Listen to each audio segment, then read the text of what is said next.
Japan's underwater pyramid.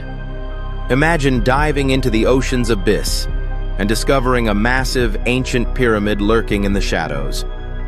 In 1986, off Japan's Yonaguni island, divers uncovered what seemed impossible: a towering stepped stone structure, 82 feet below the surface. Its sharp edges and geometric terraces hint at human craftsmanship, but scientists can't agree. Some say it's a city swallowed by the sea over 10,000 years ago, predating even the Great Pyramids. Others claim it's linked to Atlantis or extraterrestrials, yet skeptics argue it's merely nature's handiwork, carved by the relentless ocean.